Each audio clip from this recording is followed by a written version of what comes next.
Now, the rest of the story. Well, if my nose wasn't stuffed up, maybe I could smell the spring flowers. Well, I'm gonna make this probably the first of ideally few updates on my grass or on my hay. I didn't fertilize with dry fertilizer last year. Huge mistake. Catastrophic mistake maybe, I don't know. With getting hit with 2 rounds of flooding down on the bottom, and then I'd say, what was it?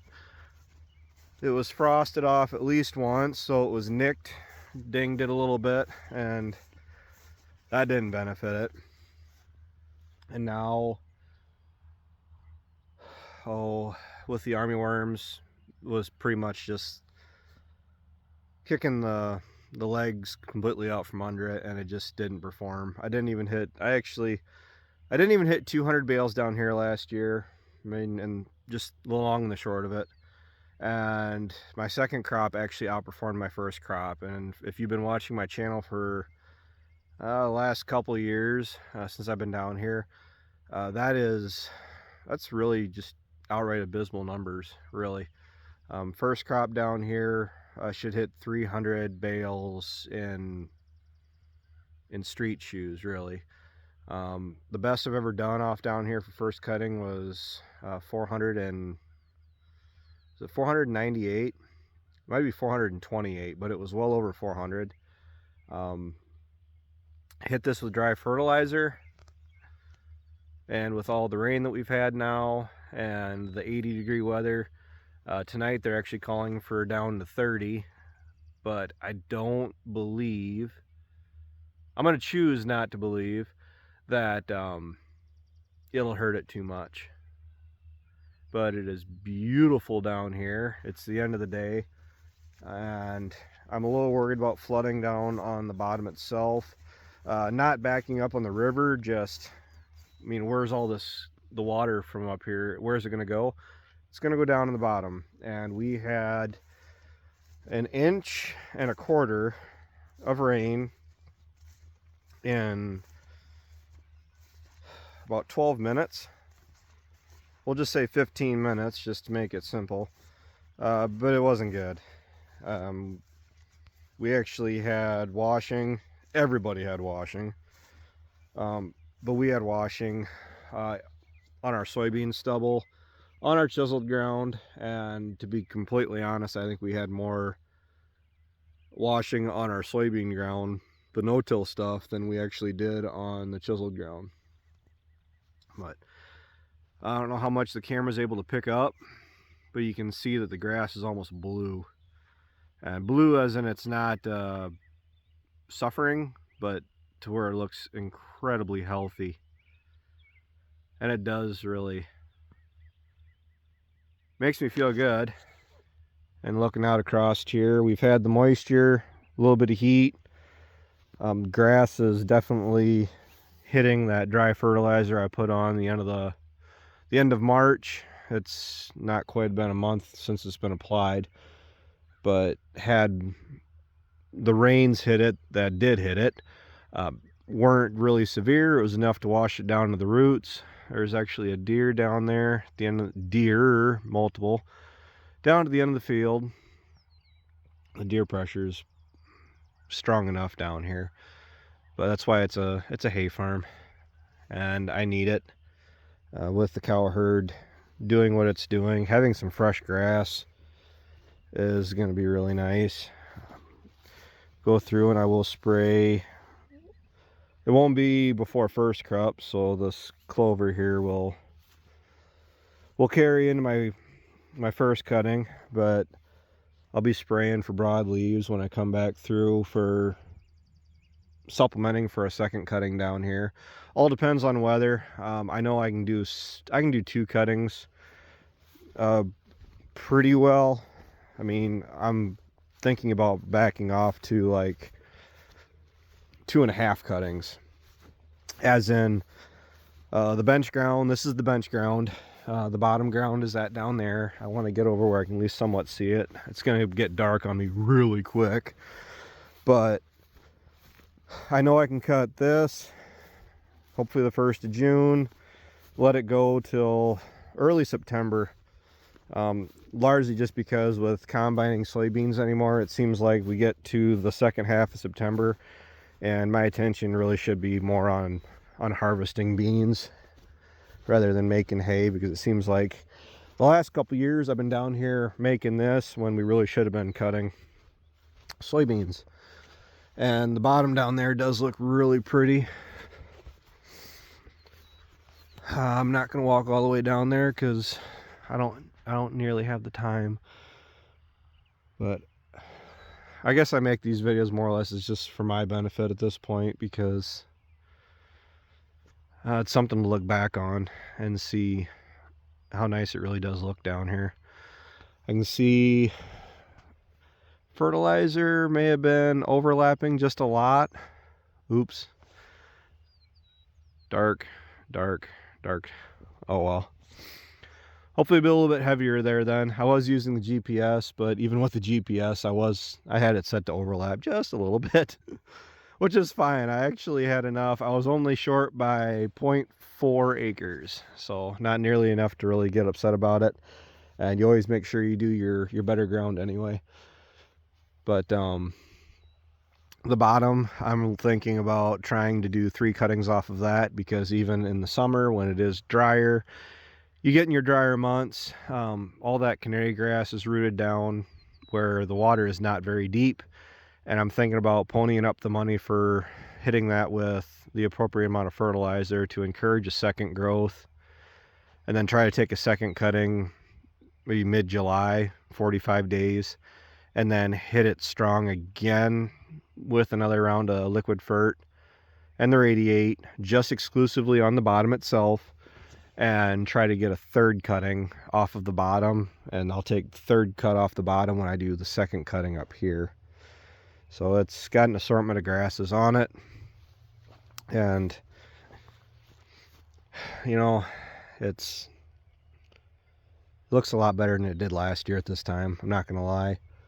I feel a lot better going into this year than I did last year at this time, honestly, because last year it already seemed like the cards were pretty well stacked against us, when at this point last year I had corn stalks and everything washed up in the field for the 2nd time, and I was pretty well disgusted with that. And I had already accepted the fact I wasn't going to be spreading dry fertilizer across this. Granted, last year was also a learning lesson, where if I can't spread across the bottom because it flooded, I was sincerely concerned about rutting it up and making tracks across the bottom. Not because we had severe rains, but just because the river backed up twice.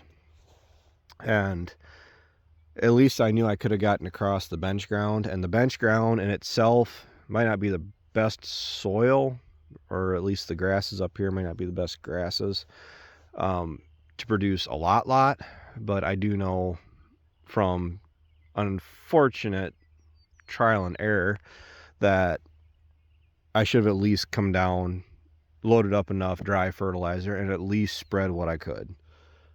Would have paid.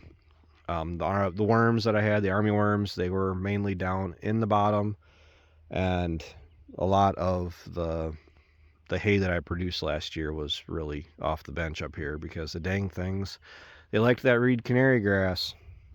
I like it too. It makes good cow feed if you do it. Get it made in time is just the long and the short of it.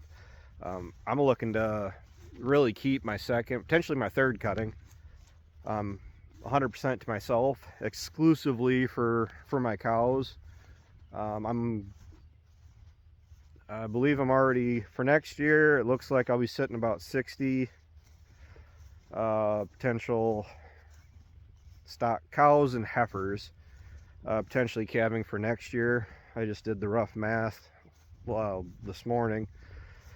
I'm pushing for 80 minimum.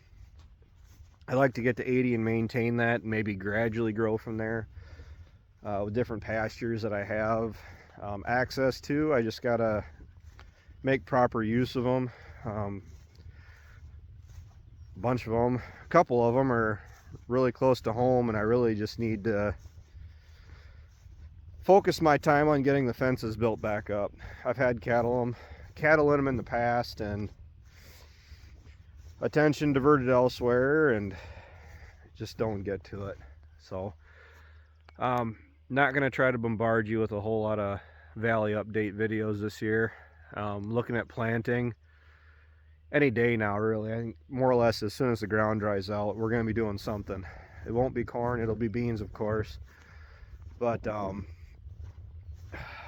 between getting the planter ready, did that today.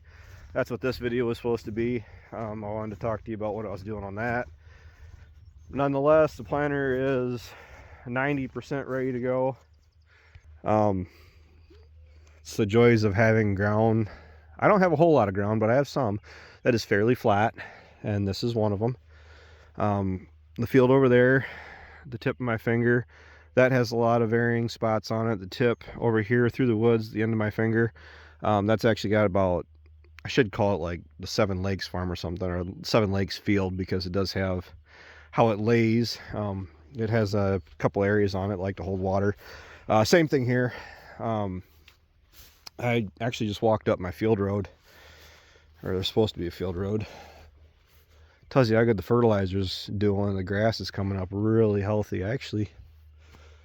You can't even see where my tire tracks are. But got standing water here, which is fine. It doesn't bother me because at least it can hopefully soak into the soil and do its thing. It'll be the 1st of June. We'll come down here, 2 balers, 2 disc bines, 1 tedder, 1 massive rhino rake, and I got family and friends that like to help haul hay. So on that note, I also got the 46 ready to go, for the most part, for Dale. He's going to be helping us a little bit here, harrowing the head of the corn planter, harrowing, smoothing the soil out for beans and corn. I did it last year. I like it a lot. I like planting into that, and it's nice having family friends that are looking for a chance to go drive tractor for a little bit. But yeah, I'm actually not putting the dry fertilizer down here last year, and then once again coming down and seeing how much it helped. It's actually really reassuring to me. I mean, I know that's overlap. I can see for how it's streaked, but I'm fine with that. A little bit of overlap is better than a lot of overlap. And I didn't actually get the chance to see this as deep green as it is now last year, just because it just never really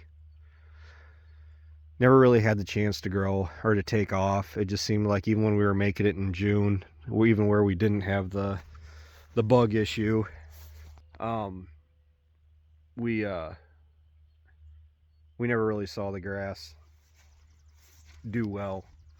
And then it got dry, and it's honestly probably amazing that we even had 2 decent cuttings down here. The second cutting would have been better if it didn't get rained on for a week, but I'm not bitter about that at all. Just really irked.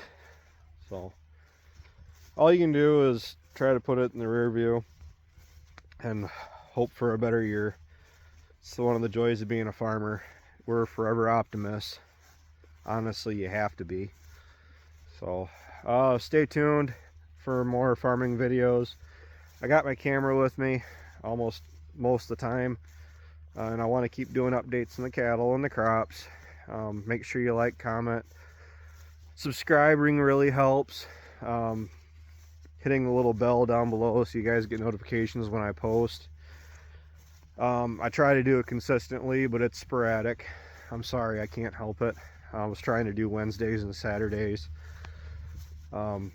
Between having a family and young kids at home, I don't have the fastest internet, and it takes me about 4 days to upload a video anymore. So I try. So thanks for watching.